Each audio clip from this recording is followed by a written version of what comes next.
প্রথমেই উপস্থিত সবাইকে দোলযাত্রার দ্বিতীয় শুভেচ্ছা জানাচ্ছি। আজকে এখানে উপস্থিত আছেন আমাদের সদ্য প্রাক্তন সভাপতি বাপ্পা চ্যাটার্জি মহাশয়, রাজ্য কমিটির অন্যতম সদস্য এবং পশ্চিমবঙ্গের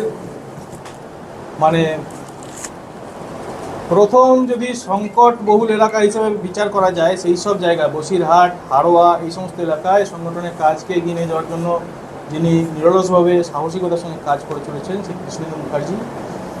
উপস্থিত আছেন আমাদের প্রাক্তন সভাপতি আরেকজন মাননীয় দিলীপ দা। আমরা যখন ছোট ছিলাম সংঘের কাজ করতাম তখন দিলীপ দা এখানে আমাদের সংঘের অধিকারী ছিলেন। দিলীপ দার নেতৃত্বে আমরা কাজ করেছি এবং এখানে বিজেপির বিভিন্ন জায়গা থেকে আগত যারা লড়াকু সৈনিক সবাই এখানে উপস্থিত আছেন। আজকে একটা বিশেষ মুহূর্ত, সবার মনে হচ্ছে যে দায়িত্বের পরিবর্তন হচ্ছে, নতুন সভাপতি আসছে, কিন্তু আমি সবাইকে প্রথমেই মনে করে দিতে চাই ভারতীয় জনতা পার্টি হচ্ছে একটা কালেকটিভ লিডারশিপে বিশ্বাসী সংগঠন। এখানে লিডারশিপ কালেকটিভ হয়, যৌথ একটা টিম থাকে বিভিন্ন স্তরে, সেই টিম সিদ্ধান্ত নেয় এবং সেই টিমের কোঅর্ডিনেটর হিসেবে এবং প্রবক্তা হিসেবে সিদ্ধান্ত ঘোষণা করার জন্য প্রেসিডেন্ট হিসেবে একজনকে নির্বাচিত করা হয়। সেই হিসেবে আগামী দিনেও আমাদের পার্টি বিগত দিনে যেভাবে চলেছে, যৌথভাবে পারস্পরিক আলোচনার ভিত্তিতে সিদ্ধান্ত নেওয়া হয়েছে, সেইভাবেই আগামী দিনে একটা কালেকটিভ লিডারশিপ আমাদের মাথার উপরে থাকবে, পার্টির মাথায় থাকবে জেলাতে, এবং সেইভাবেই আমাদের সিদ্ধান্তগুলো হবে। আর সভাপতি পরিবর্তন মানে হচ্ছে এটা রিলে রেসের মতো। রিলে রেসে একজন দৌড়ায়, পরবর্তী যে দৌড়াবে তার হাতে ব্যাটন তুলে দেয় এবং সেও দৌড়ায়, দৌড়ানোর পর পরবর্তী লোকের হাতে ব্যাটন তুলে দেয়। একটা টিম হিসেবে পুরো চক্করটা শেষ করে সেই টিম, কিন্তু পুরো রাস্তা কেউ একা দৌড়ায় না, কিন্তু প্রত্যেকের কন্ট্রিবিউশন, প্রত্যেকের ইন্ডিভিজুয়াল কন্ট্রিবিউশনের উপরে টিমের সাফল্য নির্ভর করে। সেই হিসেবে দিলীপ দা এখানে কাজ করেছেন। দিলীপ দার হাত থেকে ব্যাটন চলে এসেছিল বাপ্পা চক্রবর্তী, বাপ্পাদার হাতে, এবং সেই রেসকে যেখানে বাপ্পাদা শেষ করেছেন সেখান থেকে আগে নিয়ে যাওয়ার জন্য দায়িত্ব আমাকে পার্টি দিয়েছে। তার মানে আমি একা লাস্ট ল্যাপটা কমপ্লিট করবো এরকম নয়, আগে যারা দৌড়েছিলেন প্রত্যেকের কন্ট্রিবিউশন এর মধ্যে রয়েছে এবং তার উপরে ভিত্তি করে আমি আগামী দিনে পার্টিকে আগামী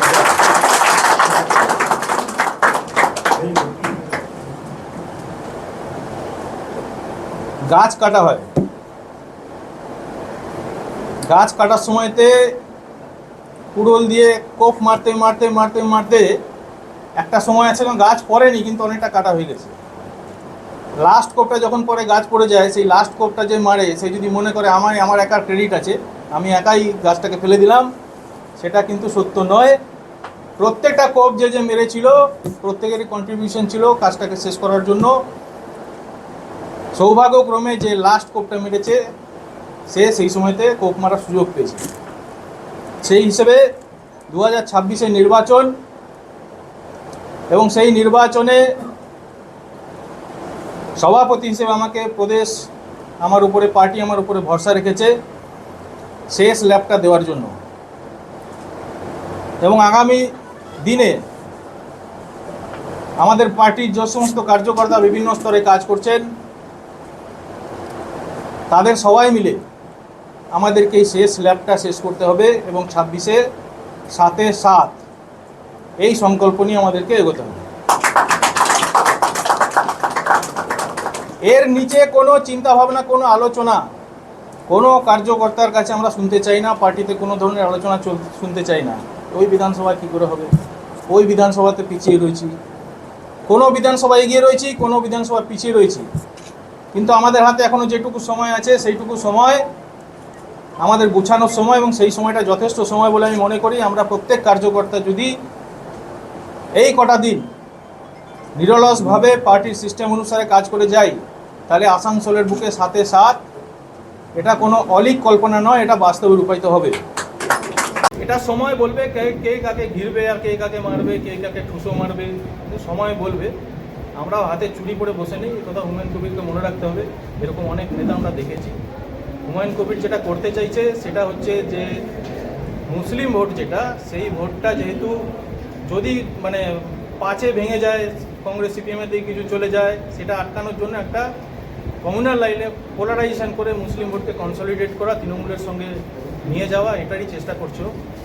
পাশাপাশি হিন্দু ভোটও কিন্তু কনসলিডেটেড হচ্ছে, এটা একটা ন্যাচুরাল প্রসেসই হচ্ছে।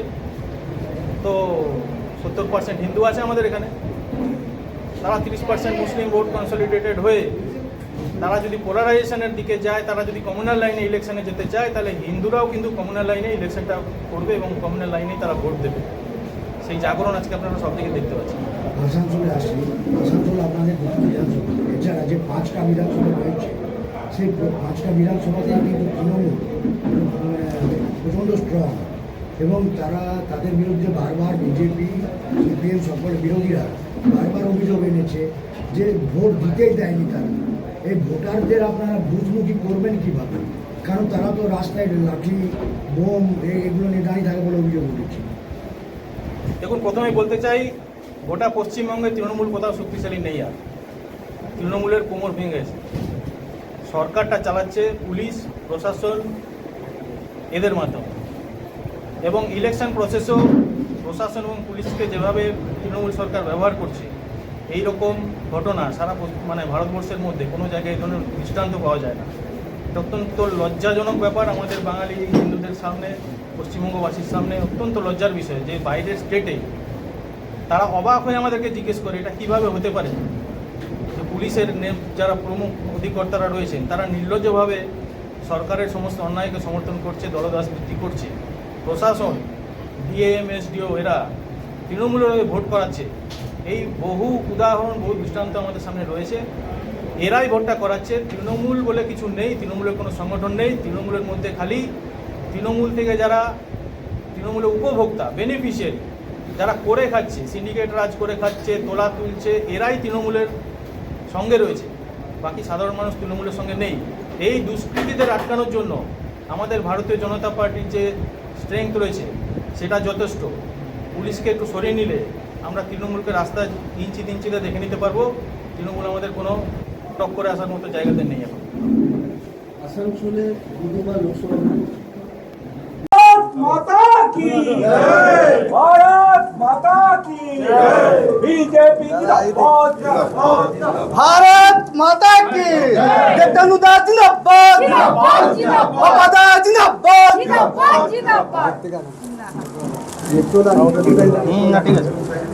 भारत माता की जय।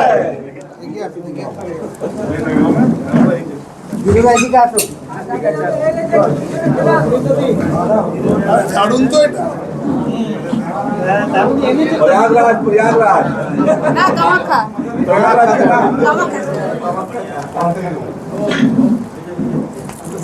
भारत माता की जय, भारत माता की जय, बीजेपी जिंदाबाद, बीजेपी जिंदाबाद।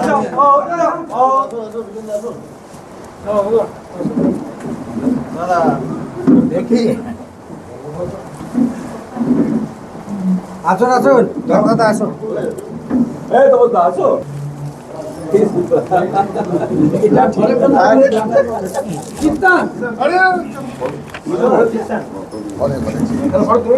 আমি ছিলাম দাদা হ্যাঁ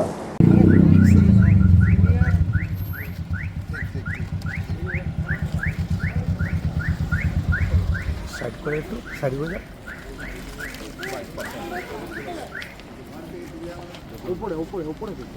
একটু সাইড করে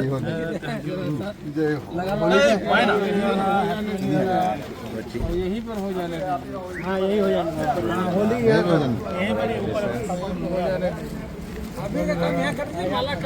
हाँ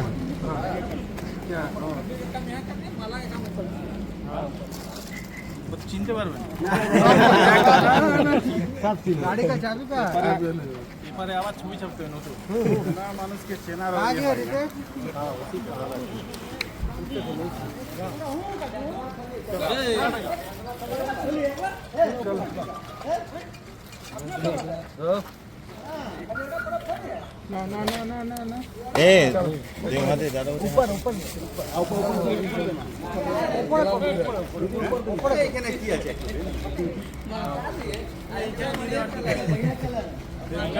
नहीं ऐसे नहीं, चलिए वहीं पर संभाल, यहाँ पे मत देखो।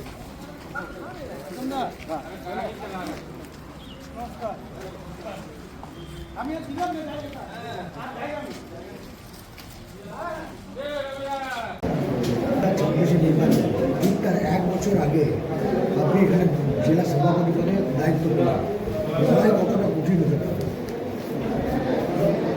দেখুন, লড়াই সবসময়তেই কঠিন। তার কারণ হচ্ছে যারা সরকারে রয়েছে, এতদিন ধরে সরকার চালাচ্ছে, বিশেষ করে সরকার চালানোটা যাদের উদ্দেশ্য নয়, যাদের উদ্দেশ্য পশ্চিমবঙ্গের যারা সাধারণ মানুষ, জনগণ, তাদেরকে শোষণ করে নিজেদের পেট ভরা, এটাই যাদের উদ্দেশ্য, তারা এই লোভ তারা সম্বরণ করতে পারবে না এবং তারা যে কোনো মূল্যে নিজেদের সরকারকে এখানে স্থির রাখার জন্য অনৈতিক যে কোনো ধরনের পদক্ষেপ তারা নিতে ডেসপারেট হয়ে যাবে। সেই জন্য এই লড়াই অবশ্যই কঠিন, কিন্তু এই লড়াই শুধু পার্টির লড়াই নয়, এই লড়াই এখন জনগণের লড়াই। সাধারণ মানুষ মনস্থির করে নিচ্ছে যে এই সরকারকে তারা ফেলবে, এবং এই সাধারণ মানুষের যে ক্ষোভ, সাধারণ মানুষের যে ইচ্ছা এই সরকারকে পরিবর্তন করাই, এটাই কিন্তু আমাদের ভারতীয় জনতা পার্টির ক্যাপিটাল। সাধারণ মানুষ চাইছে, সাধারণ মানুষই পরিবর্তন আনে, সাধারণ মানুষই পরিবর্তন আনবে। আমরা অনুঘটক মাত্র, আমরা শুধুমাত্র সাধারণ মানুষকে অর্গানাইজ করা এবং বুথ ম্যানেজমেন্ট যেটাকে বলা হয়, বুথ দখল করার যে প্রবণতা বা ইচ্ছা, সেটাকে যদি আমরা সাধারণ মানুষকে সাহস জুগিয়ে এবং আমাদের কর্মীদেরকে সংগঠিত করে আমরা যদি বুথ রক্ষা করতে পারি, সাধারণ মানুষ যদি ভোট দেওয়ার সুযোগ পায়, তবে সাধারণ মানুষ এই সরকারকে পরিবর্তন করবে। সেই বুথকে দখলমুক্ত করতে আপনারা কি পদক্ষেপ নিতে পারেন? ওরা তো যতগুলো ভোট হচ্ছে সবচেয়ে ব্যাপার জান ভালো করে যে বাই ইলেকশন 3 লক্ষর উপরে বেশি ভোটে জিতেছে, যেটা কিন্তু এটা আসানসোলের উপরে রেকর্ড। এই বুথ দখল রুখতে বিজেপি কি পদক্ষেপ নিতে পারে? দেখুন, বুথ দখল রোখার জন্য আমাদের বুথ সশক্তিকরণ অভিযান হয়েছিল, সেই সময়তে আমরা বুথ গঠন করেছিলাম। তারপর থেকে বুথকে আমরা ক্রমাগত নারিশমেন্ট করছি, বুথ সংগঠনকে চাঙ্গা করার চেষ্টা করছি, এবং ধীরে ধীরে বুথের কর্মীরা তারাও যথেষ্ট পরিমাণ আত্মবিশ্বাসী হয়ে উঠছে, এবং তাদেরকে সব ধরনের সহযোগিতা করা, তৃণমূলের দুষ্কৃতীদের সঙ্গে চোখে চোখ রেখে লড়াই করার জন্য যে আত্মবিশ্বাস দরকার, সেই আত্মবিশ্বাস জোগানো, এটাই আমাদের প্রধান টার্গেট এখন। এবং আমরা যেটুকু সময় বাকি আছে সেইটুকু সময়ের মধ্যে দুটো জিনিসকে মূল ফোকাস করে এগোবো। একটা হচ্ছে সাধারণ ভোটার আউটরিচ, সাধারণ ভোটারদের কাছে পৌঁছানো। ভারতীয় জনতা পার্টি পশ্চিমবঙ্গে ক্ষমতায় আসলে পশ্চিমবঙ্গকে কী করতে চাইছে, পশ্চিমবঙ্গ সম্পর্কে ভিশন কী আছে ভারতীয় জনতা পার্টি, সেটা সাধারণ মানুষের মনের মধ্যে গেঁথে দেওয়া, এবং তৃণমূল যে অন্যায় অবিচারগুলো করছে সেটার রিমাইন্ডার দেওয়া। এই কাজটা যেমন একদিকে চলতে থাকবে ভোটার আউটরিচের মাধ্যমে, প্যারালালি আমাদের সমস্ত স্তরের কর্মীদেরকে নিজের নিজের এলাকাতে, বুথে, অঞ্চলে মোবিলাইজ করা, ওয়ার্ডে মোবিলাইজ করা, সেখানে ডে টু ডে কাজের মধ্যে তারা যাতে অংশগ্রহণ করে, এবং কর্মীদের নিয়মিত প্রশিক্ষণ এবং বৈঠকের মাধ্যমে, তাদের ট্রেনিংয়ের মাধ্যমে তাদেরকে তৈরি করা, যাতে বুথে লড়াইটা লড়া যায়, এবং তৃণমূলের দুষ্কৃতীদের বিরুদ্ধে বুথ দখল রুখতে ভারতীয় জনতা পার্টির কর্মীরা যে লড়াই দেবে, সেই লড়াইয়ে সর্বতোভাবে সংগঠন তাদের পিছনে থাকবে, এবং তার আফটার এফেক্ট যা থাকবে, কেস কাছারি, মারামারি হলে তার চিকিৎসা ইত্যাদি যাবতীয় যা কিছু আছে, সব ব্যাপারে ভারতীয় জনতা পার্টির নেতৃত্ব তাদের পাশে 100% দাঁড়াবে। এই অ্যাসিওরেন্স আপনাদের মাধ্যমে আমি দিতে চাইছি। বুদ্ধগত দূরের কথা, গতকাল থেকে দেখতে পাচ্ছি আমরা হুমায়ুন কবির, উনি স্পষ্ট ভাষায় বলছেন যে শুভেন্দু অধিকারী যদি মুর্শিদাবাদে ঢোকেন তাকে ঘিরে রেখে দেবে। लगाइए ना, लगाइए पूरा टिपिए ना।